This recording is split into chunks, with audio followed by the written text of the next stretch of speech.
Welcome class 9। तो जो 2 previous videos मैंने आपको चैनल पे अपलोड किए हैं, उसमें मैंने आपका चैप्टर 1 स्टार्ट किया था और अभी तक हमने properties of solids and liquids, जो 2 स्टेट्स होते हैं मैटर के, वो हम कवर कर चुके हैं।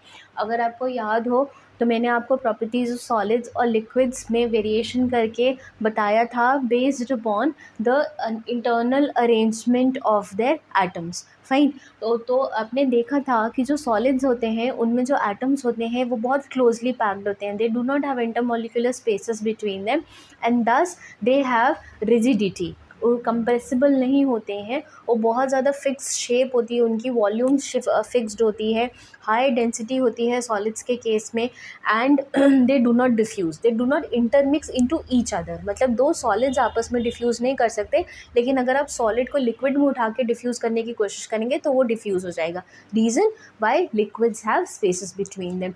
और लिक्विड्स के केसेस में मैंने आपको बताया था कि liquids are much more compressible in comparison to solids. Solids के कंपैरिजन में जो लिक्विड्स होते हैं वो स्लाइटली कंप्रेसिबल होते हैं, उनको कंप्रेस किया जा सकता है, इसलिए they do not have a fixed shape. उनकी कोई फिक्स्ड शेप नहीं होती है, हाँ, लेकिन उनका वॉल्यूम फिक्स्ड होता है। They have a fixed volume, definite volume है।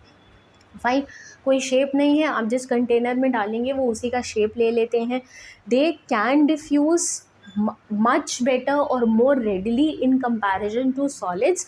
रीज़न, क्योंकि सॉलिड्स के कंपैरिजन में जो लिक्विड्स होते हैं उनके मॉलिक्यूल्स के बीच में, उनके पार्टिकल्स के बीच में माइन्यूट स्पेसेस होते हैं। They have spaces between, intermolecular spaces are comparatively more in liquids as compared to solids। तो इस प्रॉपर्टी की वजह से उनके लिए आसान होता है एक एंड से दूसरी एंड पे फ्लो करना। And because they can flow, solids can not flow, solids are constant और fixed at their position, they can not flow, they are so constant, they are so fixed at their position that they can only vibrate about their mean position। वो सिर्फ vibrate कर सकते हैं अपनी जगह पे खड़े खड़े, वो एक जगह से दूसरी जगह ट्रैवल नहीं कर सकते। लेकिन लिक्विड्स के केस में क्या है, because they have spaces between them, they have intermolecular spaces between the particles, so the particles can, they are free to move from one place to another and this liquids can flow. That is why मैंने आपको बताया था कि हम liquids को क्या बोलते हैं, liquids are called as fluids. उनको फ्लूइड्स बोलते हैं, मतलब ऐसे मैटर, ऐसा state of matter which can flow easily. Fine.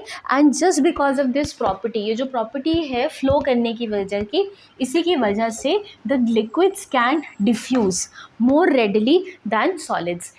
2 liquids आपस में डिफ्यूज़ कर सकते हैं, सॉलिड को लिक्विड में डिफ्यूज़ किया जा सकता है, गैसेस भी लिक्विड्स में डिफ्यूज़ होती हैं। ये मैंने आपको बताया था, एग्जांपल बताया था कि सॉलिड शुगर सोल्यूशन है, पानी लीजिए, उसमें चीनी घोल दीजिए, तो जो शुगर के पार्टिकल्स हैं या शुगर के जो मॉलिक्यूल्स हैं वो जो लिक्विड मॉलिक्यूल्स के बीच के स्पेसेस हैं उनको ऑक्यूपाई कर लेते हैं और इसीलिए हमको लगता है कि वो डिसअपियर हो गए।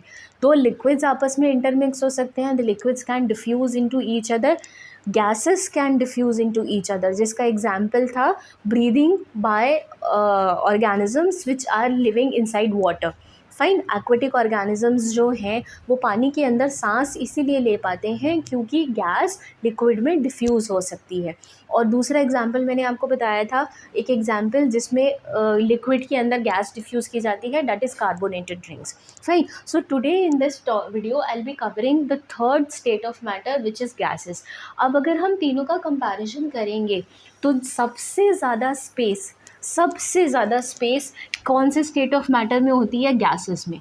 मतलब इसके जो पार्टिकल्स हैं they have huge spaces between them, intermolecular spaces are very very huge in gases as compared to solids and liquids, and thus the rate of diffusion of gases, क्योंकि स्पेस ज़्यादा है, particles एक दूसरे से बहुत strongly bonded नहीं है, कोई केमिकल फोर्स, कोई अट्रैक्शन नहीं है, इंटरमॉलिक्यूलर फोर्स ऑफ अट्रैक्शन मतलब है लेकिन उतना स्ट्रांग नहीं है कि एक दूसरे से छिटक के दूर भाग सके।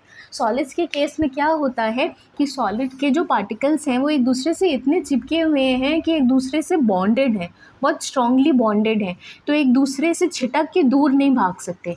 They cannot get separated or move away from each other because of strong intermolecular force of attraction. But what happens in the case of a gas? Gas में जो मॉलिक्यूल्स हैं, जो पार्टिकल्स हैं, they have spaces between them, huge spaces between them. So though intermolecular force of attraction exists, even though the intermolecular force of attraction exists, लेकिन वो इतना ज़्यादा नहीं है कि मॉलिक्यूल्स एक दूसरे से दूर ना भाग सके.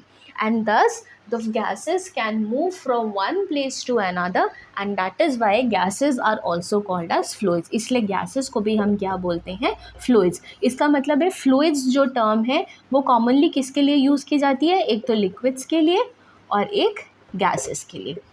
Fine. It is not applicable for solids because solids are rigid, rigidity होती है सॉलिड्स में, और लिक्विड्स और गैसेस में क्या होती है, फ्लूइडिटी. फ्लूइडिटी मतलब tendency to flow, ability to flow from one place to another.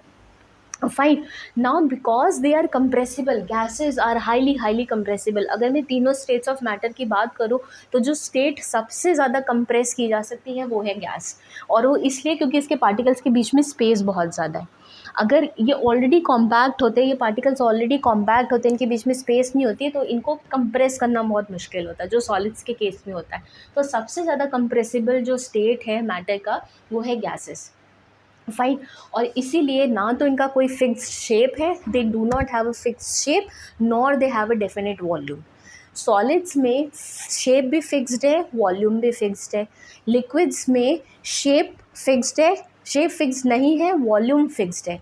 और गैसेस में ना तो शेप फिक्स्ड है ना वॉल्यूम फिक्स्ड है, वो इसलिए because they are highly compressible. Fine. Now अगर हम रेट ऑफ डिफ्यूजन की बात करें कि रेट ऑफ डिफ्यूजन किस तरह वेरी करता है सॉलिड्स, लिक्विड्स और गैसेस में, तो ऐसे लिखेंगे आप, सॉलिड्स, लिक्विड्स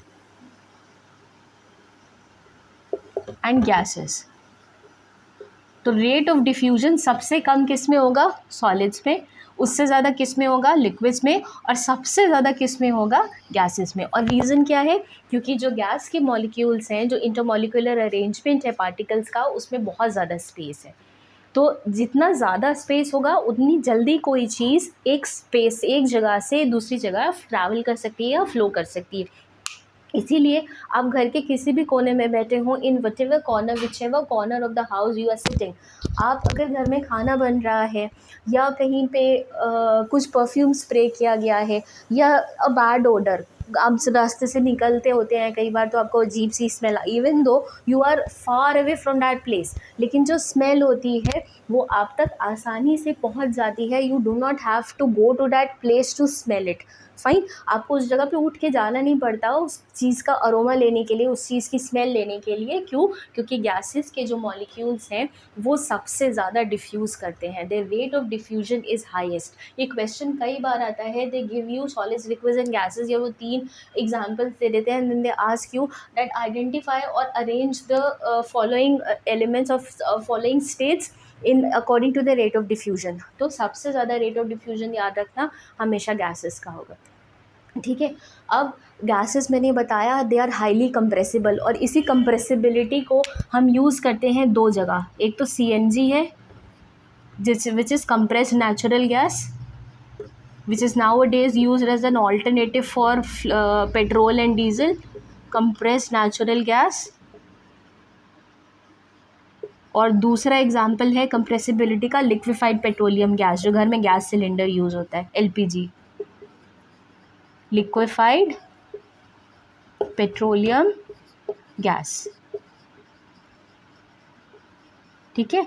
इसको लिक्विफाई करके जो गैस होती है उसको लिक्विड्स कंप्रेस करके लिक्विड में कन्वर्ट कर देते हैं और उसको सिलेंडर्स में स्टोर कर देते हैं. तो then that becomes LPG, and same is with compressed natural gas.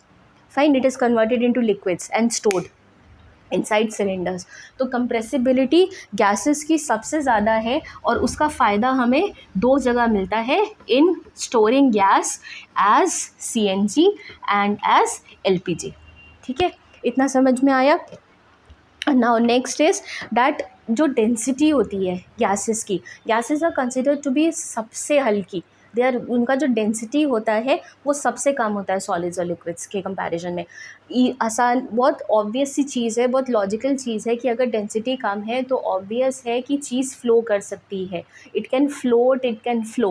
But अगर उसकी डेंसिटी बहुत ज़्यादा है तो ऑब्वियस है कि वो अपनी जगह पे बैठी रहेगी, या तो अगर आप उसे पानी में डालेंगे तो वो सिंक कर जाएगी, which happens in most of the cases of solids. Liquids में क्या है, liquids can flow, and gases they have least density. सबसे कम डेंसिटी अगर मैं बात करूँ सॉलिड्स, लिक्विड्स और गैसेस में, तो सबसे कम डेंसिटी गैसेस में होती है, and thus they can easily flow. Fine. So these are the basic differences in properties of liquids, solids, liquids and gases. Fine, अगर आपको ये प्रॉपर्टीज़ समझ में आ गई हैं, कोई कन्फ्यूजन है कि क्यों ऐसा हो रहा है कि सॉलिड्स के केस में प्रॉपर्टीज़ अलग हैं, लिक्विड्स में अलग हैं, गैसेस में रेट ऑफ डिफ्यूजन अलग है, why is it happening, then you can again ask me, you can type your query in the comment section.